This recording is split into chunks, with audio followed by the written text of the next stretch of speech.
Hello, everybody, and welcome back to Skybreather Plays Obduction, Episode 2. So, last we left off, we entered the code, and it seems they had locked her in here or locked this place up for one reason or another. Well, let's not get too ahead of ourselves. There's some things in there. Let's go through this thing and read it. And this is going to be a boring episode, or at least the first couple minutes are. I'll link to, or I'll comment below, or you know what? The description is probably the best place to do it. Or I could just pin a comment of when I'm done reading all this shit if you don't want to read along with me. Oh, I could even put an annotation right, boop, right there, and then, you could click that and skip to the part of the video. You don't even have to look in the description. You don't have to do anything. I'm a big dummy. YouTube has annotations. And I think they work pretty well these days. Anyway, alright, let's continue. Annotation gone. And then let's read what she wrote. I can't remember her name now, but the Mofang. Through ambassador seeds, the Mofang were the first non-human species humans were introduced to, and An Liang was the first to call the alien a Mofang, impressed with their advanced ability to imitate our sounds, movements, and mannerisms. Although they have a name for themselves, their language is mostly unpronounceable by humans. As a result, because of their mimicry abilities, communication with the Mofang is primarily accomplished by their learning human languages, rather than humans learning to speak Mofang. They have been able to learn almost every human language represented in Hunrath, enough to provide functional, if rudimentary, communication. The Mofang basic external morphology is remarkably humanoid: bilateral, symmetrical tetrapods, bipedal, head with interior facial features, mouth, eyes, nostrils. Other external features include minimal body hair and raised dorsal protrusions. Constitution is somewhat frail due apparently to their thin and lightweight internal structure. But internal investigation has not been possible. They have ample cranial space to account for a substantial brain, and their intelligence is impressive as evidenced by their advanced technology. This is them. I guess the dorsal protrusions must be those things on their heads. Or, yeah, could be their spine, but what of the eyes? Awry. After a certain level of maturity and health of the tree, a passage opened at its base. This passage allowed contact with two additional species. The first contact was with the Awry. The first contact revealed the Awry to be large beetle-like insects. We were unable to communicate directly with them in any way, but they appeared to have some rudimentary level of intelligence. It was Lorinic thought Toth Lor I don't know. Lurinic Toth, who first made the journey through the heart to Kaptar and named both the New World and the inhabitants. The Ori have three distinct variants that have come to be referred to as barnacle beetle and polyarch. Although their morphology is dramatically different from human, their internal systems, like all of our neighbors, are supported by similar atmospheric composition and basic nutrients. In their barnacle stage, the Ori are completely immobile. The Ori stay in this egg-like development state seemingly indefinitely. In order to hatch, they must be in proximity of a polyarch and fertilized by the beetles after a certain stage of maturity. The beetles are the eyes and ears, hands, and feet with only a minimal nervous system of their own. They are essentially the sensory extensions of the immobile polyarchs. They are able to execute simple commands, but apparently have very little in the way of individual sentience. Drones, basically. So that's the barnacle?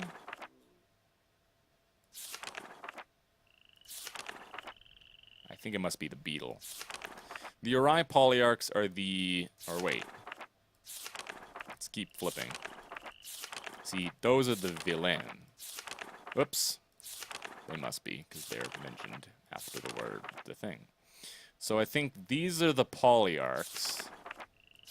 And these are the beetles. Probably. The Uri polyarchs, yep, correct. The polyarchs, and maybe if I just kept reading, I wouldn't have to guess. The Uri polyarchs are the intelligence and consciousness of the species. Although it was obvious that there was intelligence behind the species, it wasn't until Caroline Farley, that's the person that was locked up here, began spending large amounts of time in close proximity that deeper communication began.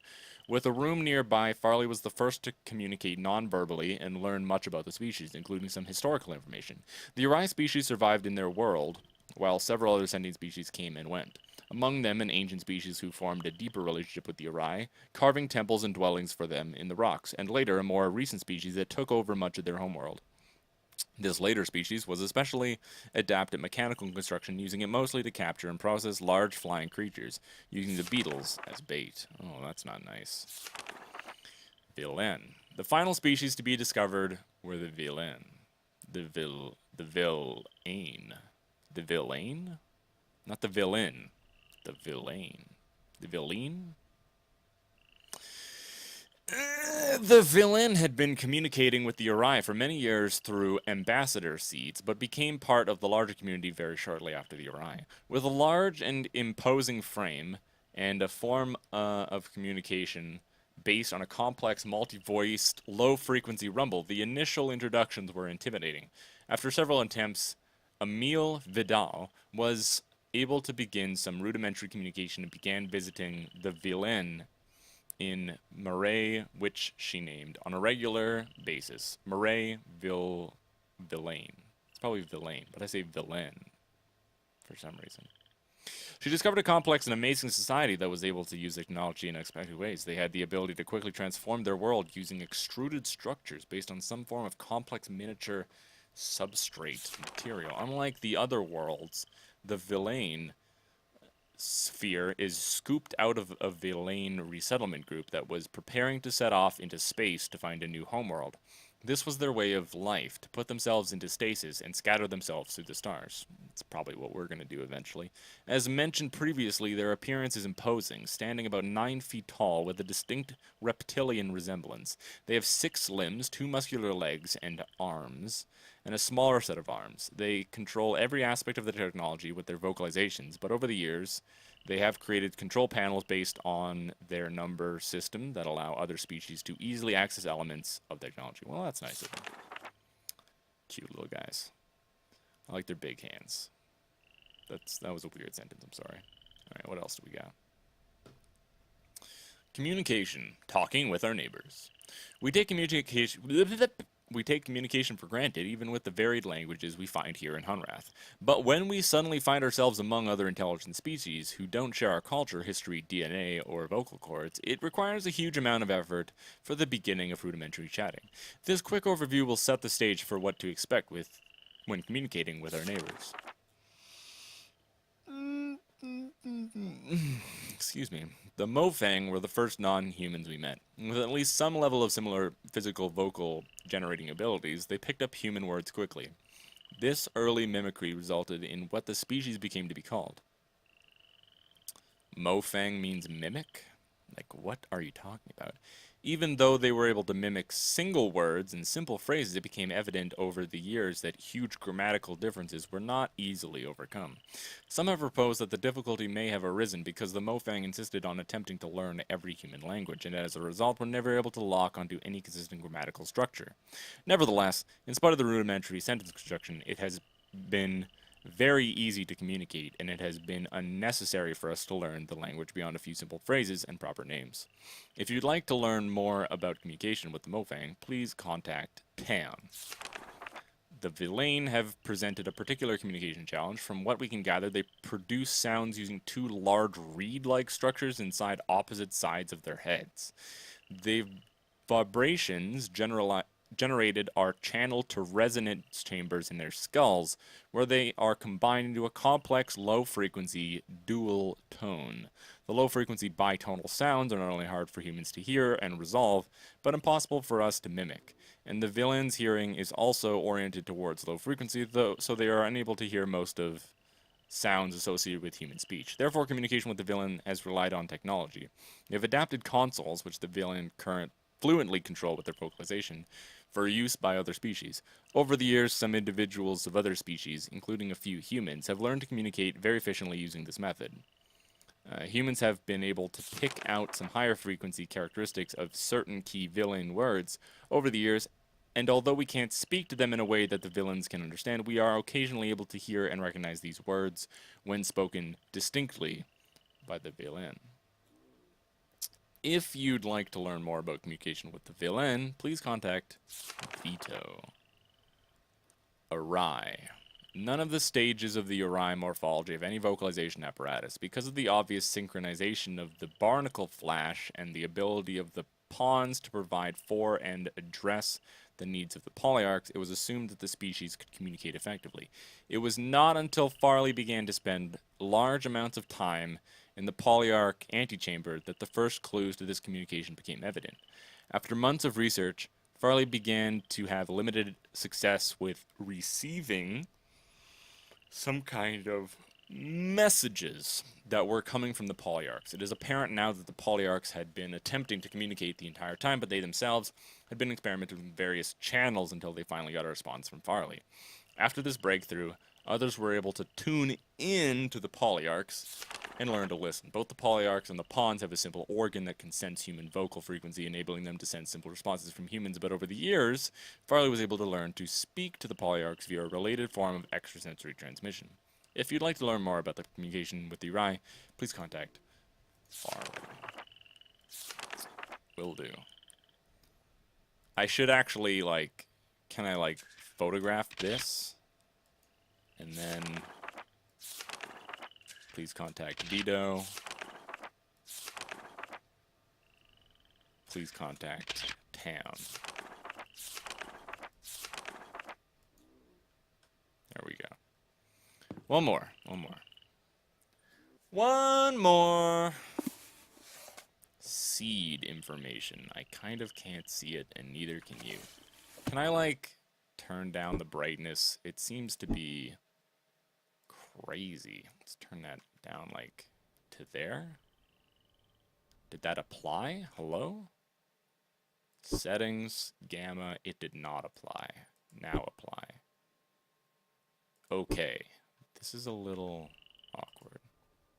It still doesn't look like it really applied. I didn't even see that seed, symbol for abduction. Obduction logo. Hold on, just 1 second.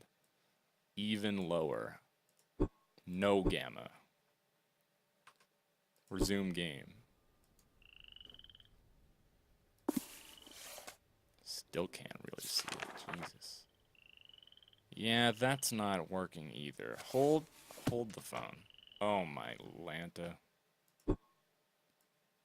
What if we turn off HDR and this? Because I know those were causing me problems before. Okay, keep with the graphic settings. Resume game. Oh, that's a lot better. I don't know what the fuck NVIDIA does sometimes. NVIDIA hair physics. NVIDIA blah blah blah. I love NVIDIA. I love you. But, please stop. Just stop. Please just stop. And now it's too bright still. Please stop. It's very dark in here, but I might just turn it back up after I can read this shit. Okay, I think I can read it though. Ambassador seeds were first documented about 150 Earth years ago. They occur about every 400 days if the trees remain healthy. Natural seed swaps occur between pairs of seeds that we now know dropped simultaneously from healthy trees in paired sphere. When each seed was touched by species in sphere, the swap occurred, sending an ambassador from each sphere to the paired sphere. What? Location of the swap is defined by the locations of the pairs of seeds. After the first swap, the seeds recharged quickly, allowing for a quick return. First meetings were intense but naturally short. It was quite a surprise for both the Mofang and us. Over time, the seeds required more time to recharge, producing longer visits between species. Collector seeds. Everyone who arrives is familiar with the collector seeds. Oh yeah, the bright light that we were all drawn to right before the event that brought us here is a collector seed. What new arrivers may not be aware is that these seeds, like all seeds, come in pairs. When the tree drops a collector seed on the ground, it signals that its twin has begun its quest for a new being. That search may take hours or it may take years. When an appropriate situation, a natural threat of death, is found, the seed activates and swaps a smaller but varying seed sphere from Earth, or whatever appropriate homeworld, here to Hunrath. As Hunrath became more populated, we would watch for a newly dropped collector seed, collect it, and place it in the entry canyon area. This allowed us to provide a more predictable entry experience for new arrivals, and provide a single area to collect any resources that may have come along with the new arriver. It's a new arrival, by the way, not new arriver. I think it would be a new arrival. Unlike ambassador seeds and mother seeds, collector seeds do not seem to survive. The inner core is spent, leaving only the lifeless outer husk. Mother seeds. Postulated but unverified, first suggested by Alima Hamsa. The notion of mother seeds extrapolates the behavior of the lesser seeds to a superseed. She posited that the process that actually created the paired spheres was similar to all other swaps, but on a much grander scale. The idea is that two seeds from a mother tree were scattered on the galactic winds to find appropriately similar environments. When matches were found, some process was triggered that swapped large portions of landscape between vastly different worlds.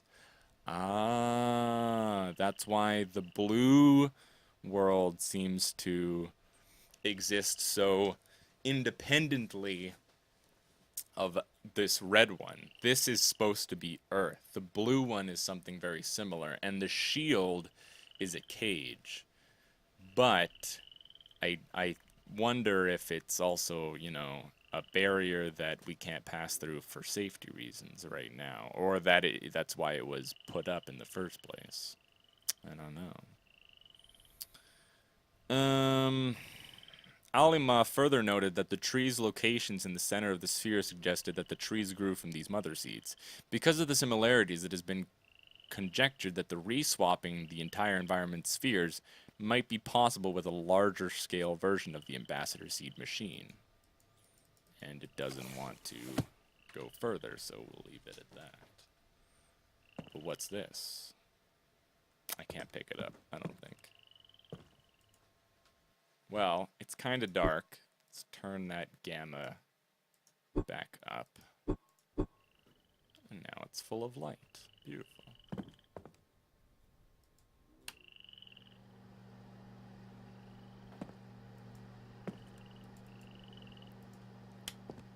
Hold up.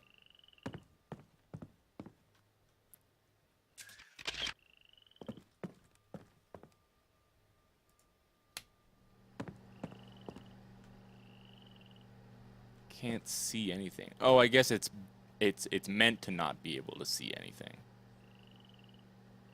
Except for this. Which, if you compare the two, that would be the rail yard. That's where we're going next, I expect. Turn that off. Oh. You can turn it. Is that a map?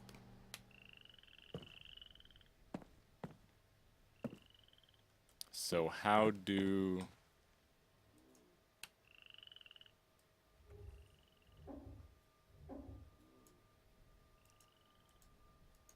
Excuse me.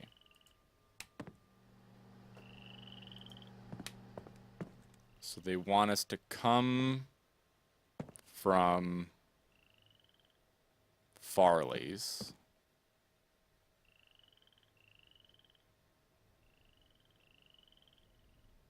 I don't know. To the rail yard.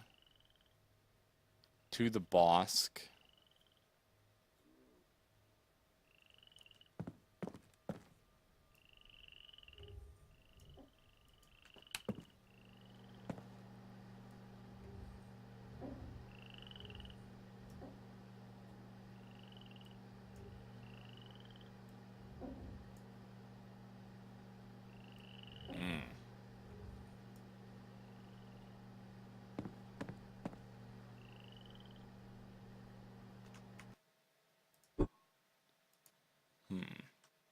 Ugh. It's the first thing I took an accidental picture of. Oh, delete. Yeah, I don't know. Oh, fuck. They just have such low gamma on them, like they can't see anything without the HDMR or whatever it is. Not HDMR. HDI.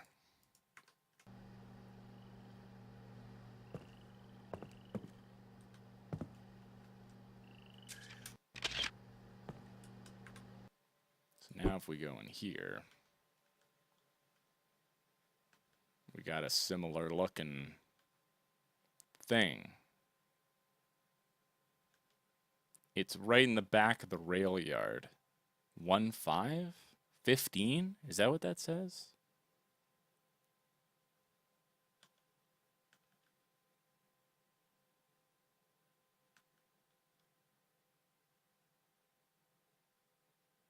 I don't know. Welcome. Thank you. Don't know what that says.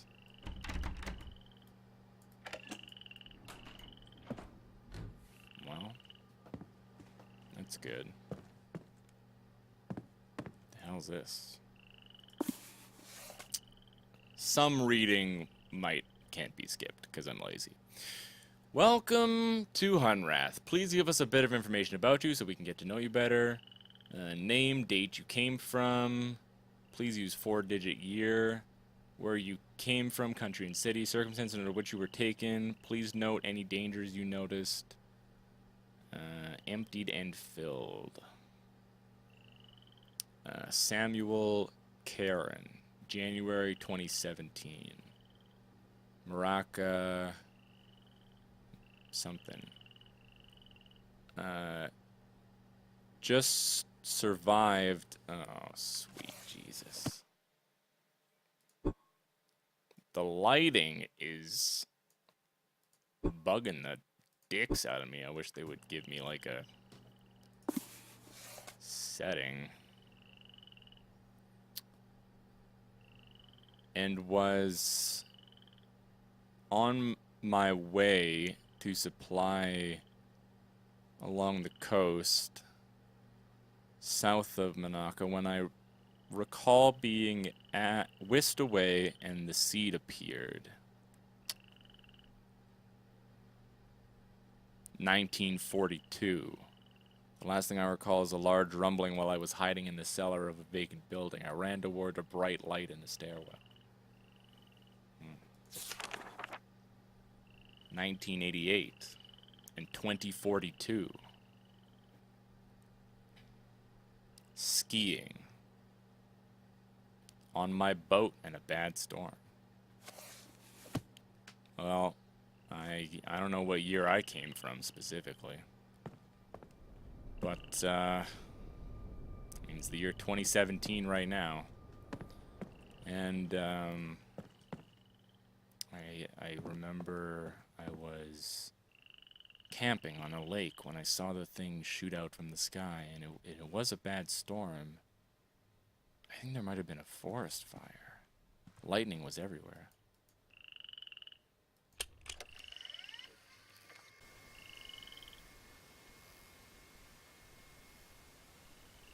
Nothing?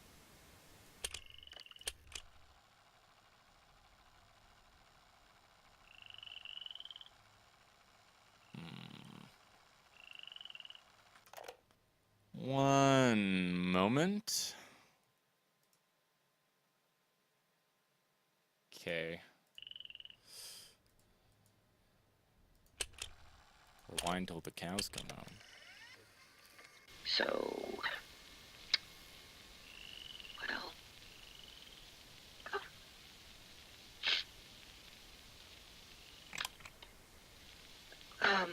should we? Wait, keep going back. We missed something.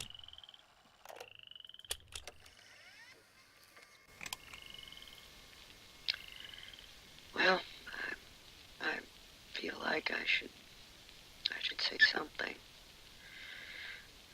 We haven't heard from Shavar. So,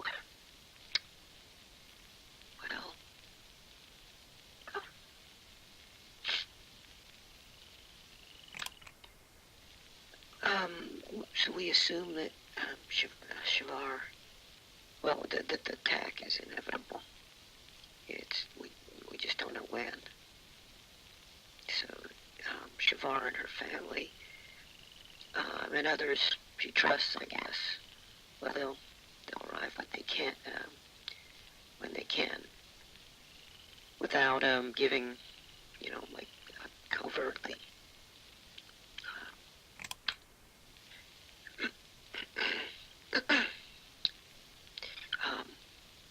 So the plan will happen, in spite of our, oh my God.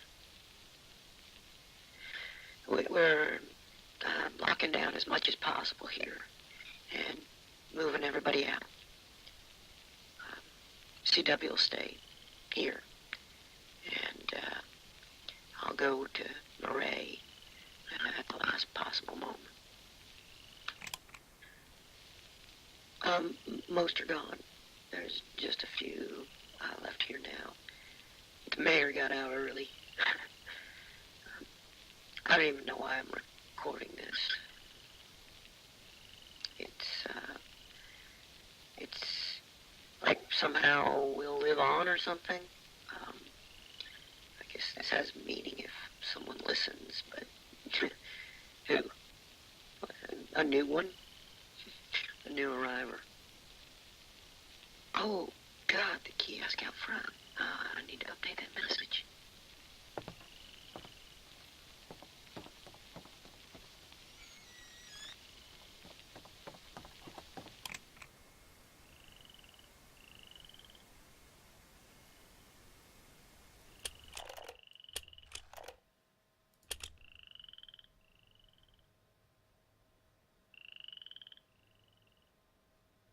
Oh shit. There's a side B.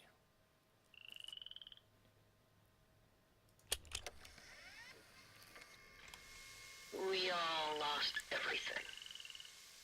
Everything but our stories. And they shouldn't be forgotten. I was 3. It was April of 1983. Cecil, it was 1870 for you. Sam and Vera, you tell it like it was yesterday, but it's been 62 years since you saw that blast of light. And that's where all of our news stories began, that light. It streaked across the sky, mesmerizing, but unnerving. Some of you were alone. I wasn't. My dear grandma, God bless her, rejoiced as if it was some forebearer of good fortune. Vera, you said you recall smiling. None of us understood. But, well, we followed. Whether it was in the deep woods like Cecil or right outside town like Jane and Jenny, we were drawn to see more. Grandma lifted me from the carriage on the porch and walked into the yard so we could watch it unobstructed. Even in daylight, Joseph, you said it was gloriously bright. But in the twilight, it was spellbinding. And we all felt some kind of trepidation and yet attraction as we approached it, and it approached us.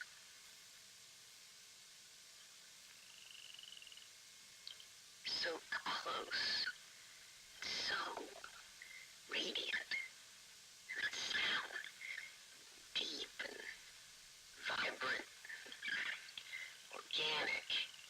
You all remember, there was no turning away. It advanced, almost like purposefully spinning slowly until, well, it found us, each of us. We should tell these stories because it saved us, and there must be more.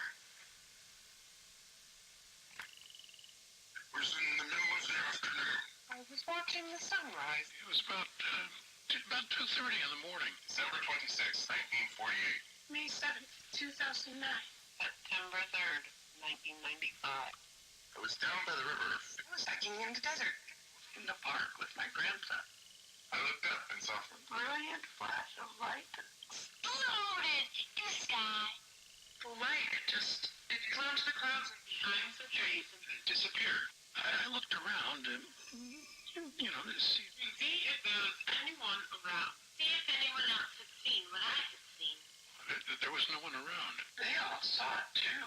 Bob definitely saw it. Well, it was just beautiful.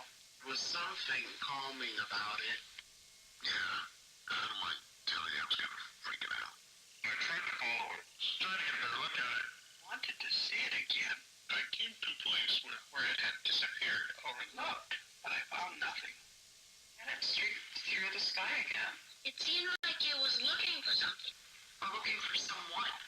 And then it found me. And it found me. Found me. It found me. Found me. Found me. Found me. And it found me.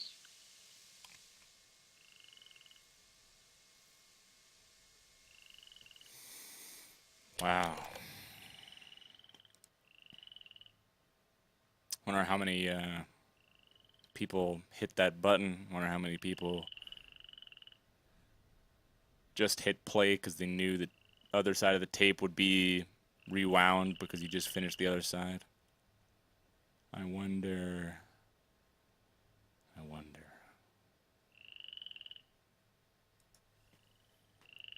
I wonder indeed.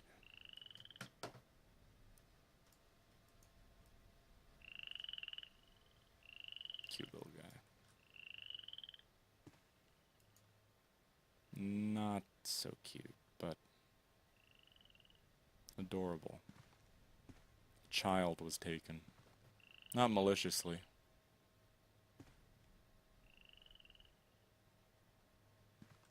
As, they saved them.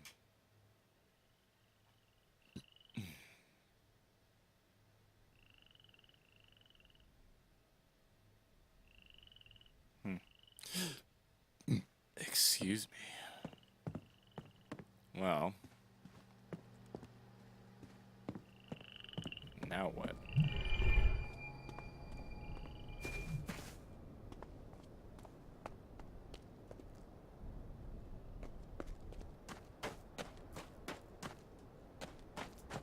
Anything different in here? Haven't been on this side of the thing in a while. I guess I just did unlock a shortcut. No, this is just a wall. Right.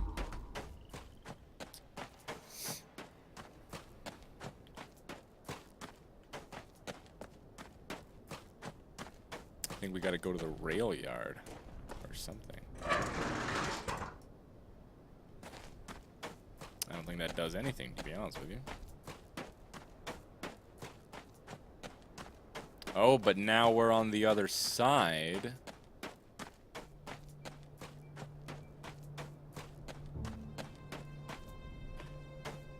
Anything different in here? I don't think so. It's just rocks. Yeah, big old rock.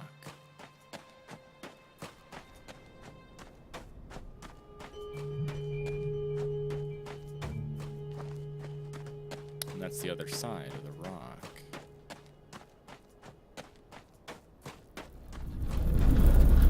Hey, Cecil. Hey, CW. Whoops, didn't mean to do that. Thought I could jump. Do you have anything else to say? We ain't making further progress till you disable that red Mofang beam. You're gonna have to get through the wall of this cell.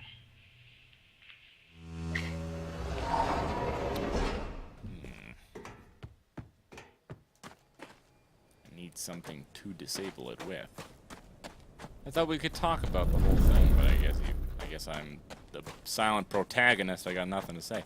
I got a lot to say. I don't know what exactly I'd say, but I got a lot to say. Uh-oh. It froze. Crash? Give it a second. I don't know if OBS is still recording. Oh, it seems like it is. Well, that is unfortunate.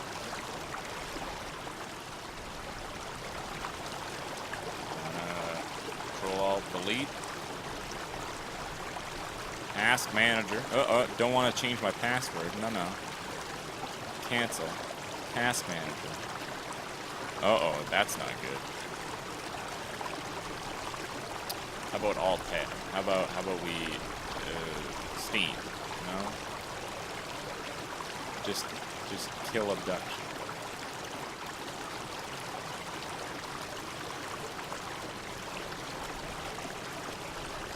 Well, the task manager is open, I just can't see it, because Obduction's in the middle of it. Well, that's it for this episode. Thanks for watching. And as always, thanks for watching.